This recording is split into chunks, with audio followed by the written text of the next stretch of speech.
እሺ ስሜ ናኦል ከበደ ይባላል። በናሽናል አይዲ ውስጥ ከረንትሊ በማኑዋል ኤዱኬሽን ዳታ ኳሊቲ እና ኦቨርኦል የስልጠና ክፍል ውስጥ እየሰራሁ እገኛለሁ። ዛሬ የምናየው ርዕስ ኤክሰፕሽን ወይም ደግሞ በልዩ ሁኔታ የሚታዩ ሬጅስትሬሽን ነው። መጀመሪያ ከስሙ እንደምንነሳው ኤክሰፕሽን ወይም ደግሞ እክል በናሽናል አይዲ እንዴት ይታያል በምንልበት ሰዓት ላይ በሁለት ካታጎሪ መክፈል እንችላለን። አንደኛው የዶክመንቴሽን ኤክሰፕሽን ሲሆን ሁለተኛው ደግሞ የባዮሜትሪክስ ወይም ደግሞ መስጠት የሚችሉት ፎርቱን ኤክሰፕሽን። ወደ ዲሞግራፊ ኤክሰፕሽን ስመጣ በዋነኝነት ስልክ የለኝም ወይም ደግሞ ዶክመንት የለኝም ነው። አንድ ግለሰብ ምንም አይነት ፕሮቫይድ ማድረግ የሚችለው ዶክመንት ከሌለው ማለትም 33 ሊስት ከተደረጉ ዶክመንቶች አንዱን ማምጣት ካልቻለ ዊትነስ ቤዝድ ሬጅስትሬሽን አለ። ማለትም ዊትነስ ወይም ደግሞ ምስክር ይዞ እስከመጣ ድረስ ይመዘገባል። ሁለተኛው ደግሞ የስልክ ወይም ደግሞ ምንም አይነት ስልክ ቁጥር ፕሮቫይድ ማድረግ ካልቻለ በቅርብ ሊያገኝ የሚችለውን ስልክ ይዞ እስከመጣ ድረስ በሌላ ሰው ስልክ የሱን በሆን መመዝገብ ይችላል። ዲሞግራፊ ኤክሰፕሽኖች እነዚህ ሁለቶች ናቸው በዋነኝነት። ለነሱ መልስ አለ።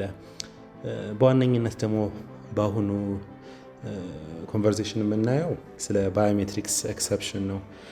ባዮሜትሪክስ ኤክሰፕሽን ላይ እንደ ኤክሰፕሽን ወይም ደግሞ እንደ እክል ብለን የምናያቸው ኢንጁሪ፣ አምፒቴሽን ኦፍ ፊንገርስ የጣት መቆረጥ፣ አምፒቴሽን ኦፍ ሃንድስ የእጅ መቆረጥ፣ ፕሮብለም ዊዝ አይስ አይን ላይ ያሉ ችግሮች እና ፊዚካሊ ዲፎርሚቲ ያጋጠማቸው ሰዎች ከኤክሰፕሽን ጎራ ይመደባሉ። ከዛ በፊት እንደ ትልቅ ፕሮብሌም ማየት በናሽናል አይዲ ወይም ደግሞ ችግር ብለን የምናስበው መስጠት የሚችሉት ባዮሜትሪክስ ኖሮ ነገር ግን አሻራ ላይ ፕሮብሌም ካለ ኦር ደግሞ የፊዚካል ዲፎርሚቲ ካጋጠማቸው ነው። በዚህ ላይ ትንሽ ለመናገር የአንድ ሬጅስትሬሽን ኦፊሰር ሬጅስትሬሽን ከመግባቱ በፊት የሚሰለጥነው የ4 ቀን ስልጠና አለ። ስፔሲፊካሊ ሁለተኛው ቀን ላይ ኤክሰፕሽን ሃንድሊንግ የሚል ቶፒክ አለ። በዚህ ዙሪያ እንዴት ፊንገር ፕሪንቶችን ካፕቸር ማድረግ ይችላል የሚሉትን ነገሮች በሰፊው ያህል በጥቂቱ እዚህ ላይ ለመናገር ሳኒታይዘር፣ ሶፍት፣ የሬጅስትሬሽን ማሽን መቀየር እንዲሁም ጠዋት ላይ ጥሩ ፐርፎርመንስ ያደረገ የነበረ ኪት ምናልባት ከሰዓት ላይ በሙቀትም በተለያዩ አይነት ምክንያቶች ፐርፎርም ላያደርግ ስለሚችል የቀጠሮ ሰዓቱን መለዋወጥ፣ እነዚህ እንግዲህ ከብዙዎቹ ስቴፖች መካከል ጥቂቶቹ ናቸው።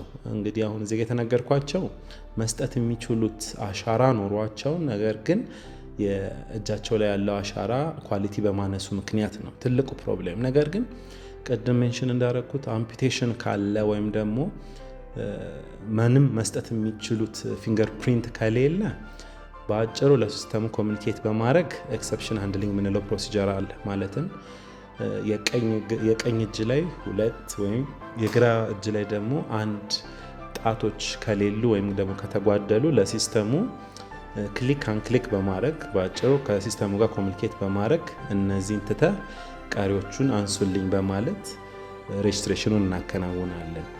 በዚህ መሰረት ኤክሰፕሽኖች ይመዘገባሉ። ኤክሰፕሽን ያው በልዩ ሁኔታ የሚታይ ሬጅስትሬሽኑ ኮምፈርታብል መሆን ያለበት ተመዝጋቢዎቻችን መጥተው ሳይንገላቱ መሄድ ይኖርባቸዋልና ይህም በሰፊው ትሬኒንግ ላይ ለሬጅስትሬሽን ኦፊሰሩ በጥንቃቄ ሰልጥነው እንዲሄድ ይደረጋል። አንድ ግለሰብ ኤክሰፕሽን ሬጅስትሬሽን ካከናወነ በኋላ ኤክሰፕሽንነቱን የሚያረጋግጥ ኤክሰፕሽን ፎቶ ይነሳል።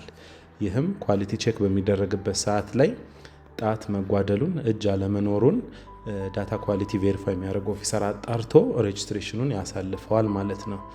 በዚህ መሰረት ኤክሰፕሽንን ሃንድል እናደርጋለን።